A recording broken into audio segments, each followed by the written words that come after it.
మధుర గాయకుడు ఘంటసాల వెంకటేశ్వరరావు జయంతి వేడుకలను తిరుపతిలో రాయలసీమ రంగస్థలి కళాకారులు ఘనంగా నిర్వహించారు.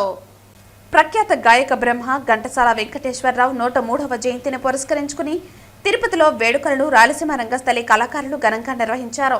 స్థానిక వివి మహల్ రోడ్డులో ఉన్న ఘంటసాల విగ్రహానికి కళాకారులు పుష్పాంజలి ఘటించి ఆయనకు ఘనంగా నివాళులర్పించారు. అనంతరం కళాకారులు కస్ప పద్మనాభంకు ఘంటసాల మెమెంటో అందించి ఘనంగా సత్కరించారు. ఈ సందర్భంగా రాయలసీమ రంగస్థలి చైర్మన్ గుండాల గోపీనాథ్ రెడ్డి మాట్లాడుతూ ఘంటసాల గాన వైభవం, సంగీత సాధన, తెలుగు సంస్కృతి అభివృద్ధికి ఆయన చేసిన సేవలను కొనియాడారు. ఘంటసాల స్వరాలు తరతరాల పాటు గీతాభిమానులను మంత్రముగ్ధులను చేస్తున్నాయని పేర్కొన్నారు. తెలుగు పాటలకు జీవం పోసి ప్రజల గుండెల్లో సుస్థిర స్థానం పొందిన ఘంటసాలను స్మరించుకోవటం ప్రతి తెలుగువారి బాధ్యతని తెలియజేశారు.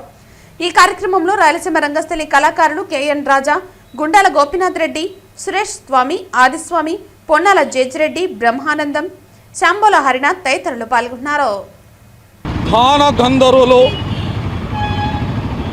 ఘంటసాల గారి 103వ జయంతి సందర్భంగా రాయలసీమ రంగస్థలి కళాకారులు, ఘంటసాల గారి అభిమానులు అందరూ కలిసి ఈరోజు ఉదయమే స్థానిక వీమల్ కూడల్లోని ఘంటసాల గారి విగ్రహానికి శుద్ధి చేసి పుష్పాలంకరణ చేసి ఘన నివాళి అర్పించాము.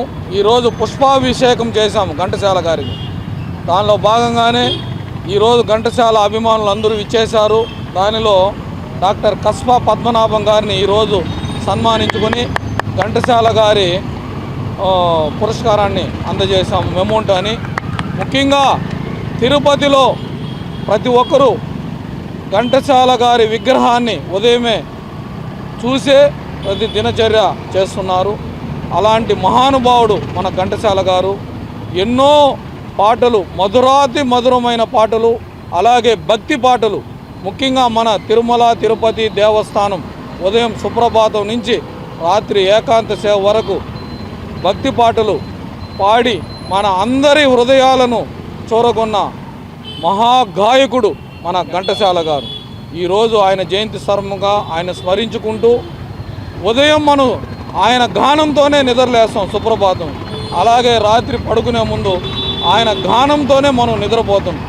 అలాంటి మంచి వ్యక్తి మన తెలుగు జాతిలో పుట్టడం మనకందరికీ గర్వకారణము. ఈరోజు ఆయన జయంతిని జరుపుకొని ఆయన మహానుభావుడి ఘన నివాళి అర్పిస్తున్నాం.